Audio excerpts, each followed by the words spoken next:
இன்றைக்கி நான் செய்ய போகிறது எங்கள் மாமியார் ரெசிபி தான். எக்ஸாக்டாக அது மாதிரி வருமானு தெரியல, ஓரளவுக்கு ஓகேவாக இருக்கும்னு நினைக்கிறேன். நான் கன்சீவாக இருந்தப்போ அவங்க கொஞ்ச நாள் இங்கே வந்து பார்த்துக்கிட்டாங்க. அப்போ வந்து அவங்க செஞ்ச ஒரு டிஷ் தான் இது, பருப்பு தக்காளின்னு. அங்கே ரெகுலராக செய்யறதா, பட் எங்கள் வீட்டில் இது சுத்தமாக பழக்கம் இல்லை. ஆல்ரெடி நான் சொல்லியிருந்தேன்ல அந்த கேரளா தால் கறி, அது செஞ்சப்போ தான் சொல்லியிருந்தாங்க இது ஒரு நாள் செஞ்சு கொடு அப்படின்னு சொல்லிட்டு.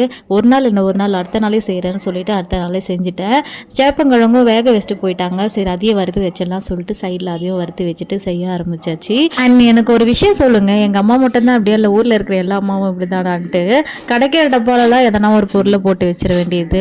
அது மாதிரி தான் இன்றைக்கி ஒரு வேலையை பார்த்து விட்டுட்டாங்க. என்னன்னா பெருங்காயத்தூள் டப்பாவில் வந்து பெப்பர் பொடியை போட்டு வச்சிட்டாங்க. இதை தெரியாமல் நான் வேற பொசுக்குன்னு கொட்டிட்டேன். என்னடா அது கருப்பாக இருக்கேன்னு செக் பண்ணதுக்கப்புறம் தான் தெரியுது அது பெப்பர்னு சொல்லிட்டு. அதுக்கப்புறம் அதை எடுத்து போட்டுட்டு பெருங்காயத்தூள் போட்டு ஆஸ் யூஷுவல் வேக வச்சு எப்பயும் போல் கடைஞ்சி தாளிக்கவும் செஞ்சாச்சு. கடையிறது தான் ரொம்ப கஷ்டமாக போச்சு, ரொம்ப நேரம் கடைஞ்ச மாதிரி இருந்தது. ஆஸ் யூஷுவல் காஞ்ச மிளகாவும் போட மறந்துட்டு அதுக்கப்புறம் அகைன் தாளித்து கொட்டிட்டேன்.